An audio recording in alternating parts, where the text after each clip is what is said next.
Once upon a time, deep in a wood surrounded by hills and dales, there lived a family of pigs. Mama Pig and Papa Pig had 3 little piglets, all boys who were as different as can be. The eldest was a rather carefree kind of pig who didn't like to exert himself too much. The youngest was very practical and thoughtful, always considering all aspects of a situation before doing anything. And the middle child was a hard-working pig who liked nothing more than doing a good job. One day when the 3 little pigs were out playing, they decided it was time they built themselves some houses so they could live on their own. They asked Mama and Papa Pig if they could have some land of their own where they could build their houses, and their parents gladly agreed. Then off they went to start building. The first little pig chose a nice spot near a babbling brook and a big old oak tree, and got to work laying the foundation for his new house. He wanted to get done quickly so he could go swimming and have some snacks. So he started gathering materials. The first thing he saw was a bunch of dry straw in an abandoned farmer's shed. It was just perfect, he thought, because it would make a great roof. So he started assembling his house of straw. Before you knew it, he had finished his little house, and he was quite proud of it. Sure, it wasn't very sturdy, but it looked cute, and that's all that mattered. So the first little pig moved right in and got comfy. The second little pig chose a different spot for his house, not too far from his brother's. He was more practical than his eldest brother, so he knew a house of straw wasn't going to cut it. While he didn't want to put in a lot of work either, he did want a pretty sturdy house. So he gathered up some sticks and branches and built himself a house of sticks. He made sure the roof was thick and overlapped all the cracks so there would be any drafts. It wasn't as cozy as his brother's house of straw, but it was stronger, and that made him feel a bit safer. So he moved right in and settled down. The third little pig chose a different area altogether for his house. He picked up a spot on top of a hill with a fantastic view of the entire valley. Then he got to work making his house. And he worked, and he worked, and he worked. He gathered up bricks and mortar, and followed his plans carefully. He made sure the walls were thick, and the roof was sturdy. He even made a second floor with a balcony overlooking the valley. It took him a long time, but when he finished, he knew it was worth it.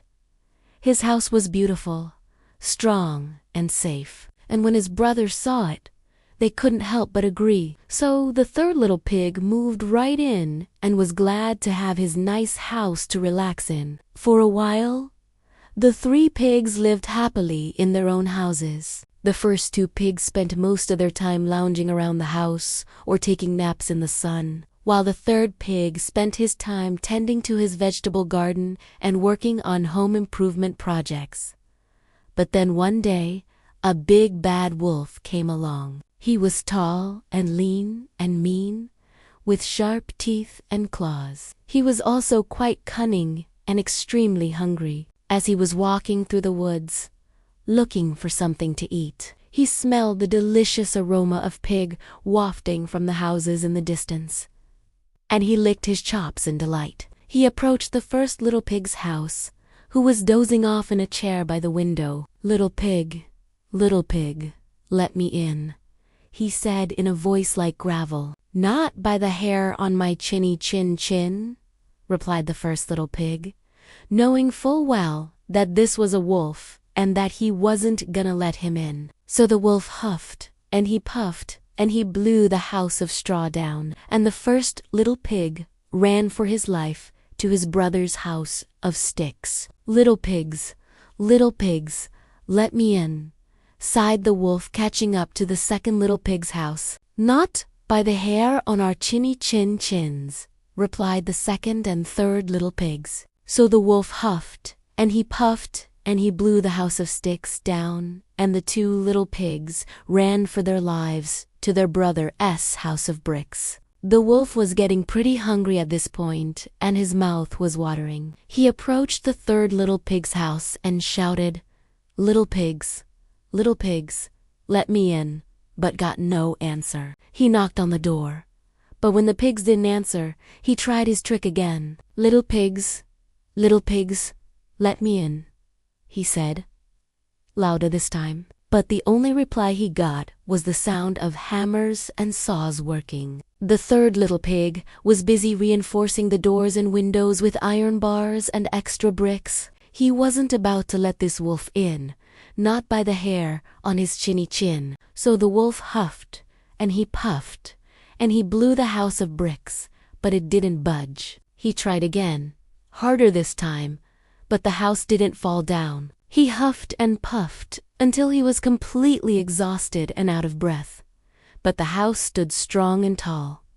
The wolf was getting frustrated and desperate. He needed a new plan. He walked around the house looking for another way in when he spotted the chimney. That's it, he thought. I'll crawl in the chimney and grab them by surprise. So the wolf took off his heavy wolf coat and started climbing up the chimney. Unfortunately for the wolf, the third little pig had anticipated this move as well, and had placed a large pot of boiling water at the bottom of the chimney. When the wolf tumbled into it, he howled in pain and surprise. The water was scalding hot, and it burned his paws and his fur, and as he struggled to free himself, he only managed to make things worse. The third little pig, hearing all the commotion, ran downstairs and opened the front door just in time to see the wolf scrambling out of the chimney and running away as fast as he could. The three little pigs had done it. They had defeated the big bad wolf and saved themselves. They cheered and celebrated their victory, knowing that their hard work and planning had paid off. From that day on, the three pigs continued to live happily and wisely ever after. They learned that hard work and preparation could keep them safe from harm, and that working together could help them overcome any obstacle. And that's why, whenever we face challenges, we should remember the story of the three little pigs and take a lesson from it. Because just like those pigs, we have the power to build our own futures, brick by brick, and to face whatever challenges come our way with courage and determination. The end. Hey, did you know that this classic tale has been around for hundreds of years? The earliest version was published in 1712. But the moral of the story is just as relevant today as it was then. If you enjoyed this story, don't forget to show us some love. And as always, happy reading, everyone.